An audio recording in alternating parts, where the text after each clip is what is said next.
alaikum wa rahmatullahi wa barakatuh. This is Najwa Hussaini with Azadi News.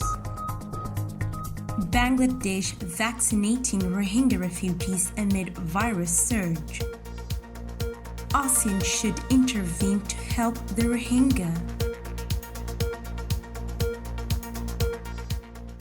Bangladesh's government and aid agencies started vaccinating Rohingya refugees Tuesday as a virus surge raises health risks in the sprawling, cramped camps where more than 1 million people who fled Burma are sheltering. The highly transmissible Delta variant is driving an infection surge across Bangladesh, with around 20,000 infections and 200 deaths recorded so far in Cox's Bazar district, the southern region bordering Arakan, where the 34 refugee camps are located. The International Federation of Red Cross and Red Crescent Societies said a national positivity rate of around 30% indicates the spread of COVID-19 is much higher, especially with cramped conditions and the risks faced by many people living in the refugee camps. The government civil surgeon's office in Cox's Bazar and aid agencies began the vaccination campaign across 34 camps alongside Bangladesh's national vaccination effort. About 500 Bangladesh Red Crescent staff and volunteers joined the health workers for the campaign in collaboration with the UN Refugee Agency. According to a statement from the international body, Rohingya community leaders, frontline healthcare volunteers in the camps, and Rohingya older than 55 are in the first group to be vaccinated. Over 65,000 of the nearly 900,000 refugees will be vaccinated in the first cohort, the UN High Commissioner for Refugees said in an email to the media.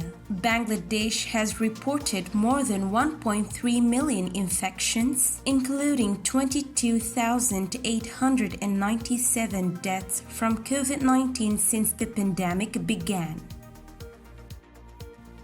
While addressing the 54th ASEAN Day event organized virtually, Bangladesh's foreign minister urged ASEAN member states to intervene and help in the Rohingya repatriation process. The foreign minister reminded the member states of the economic, environmental, and socio-political costs that Bangladesh has had to bear by sheltering about 1 million of Rohingya who fled a military crackdown in Arakan state in 2017. Given that Bua is a member of the ASEAN and has continued to become isolated on the international stage ever since the military coup of February 2021, ASEAN is well placed to intervene in the matter. The foreign minister during his address brought up an excellent point: the continued limbo that the Rohingya are stuck in and its ramifications threaten not only Bangladesh's security but that of the whole region as well.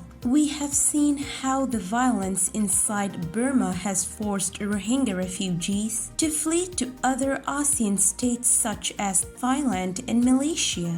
How long will the ASEAN states as well as other regional countries continue to overlook this when Burma has consistently ignored the calls from ASEAN member states as well as its neighbors to stop persecuting its own citizens and has showed a complete lack of good faith in negotiating and repatriating the Rohingya from Bangladesh? How long can the member states afford to allow Myanmar such leeway to change its way of its own accord? So far, the ASEAN member states have issued some statements from time to time, urging the authorities in Burma to facilitate the return of the Rohingya from Bangladesh to Arakan. However, the ASEAN as a whole has not publicly recognized the underlying causes that have led to the Rohingya refugee crisis. Neither has it condemned the Burmese military's human rights violations against the Rohingya strongly say enough. Without exerting any strong pressure, it would be unwise to expect the Burmese authorities to act any differently from the past.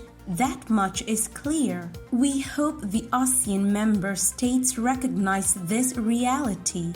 The need for a concrete plan for addressing the crisis that the Rohingya are facing inside Burma as well as abroad has never been more acute, and ASEAN has never been better placed to play a key role in solving the issue. Not only will the Rohingya community and Bangladesh be greatly appreciative of such attempts, but it will also demonstrate ASEAN's commitment to protecting human rights and maintaining stability in the region. This is today's news. To get more updates about Rohingya, subscribe to our YouTube channel and hit the notification bell. Visit our website azaditvnews.com and follow our social media accounts. Wassalamu alaikum wa rahmatullahi wa barakatuh.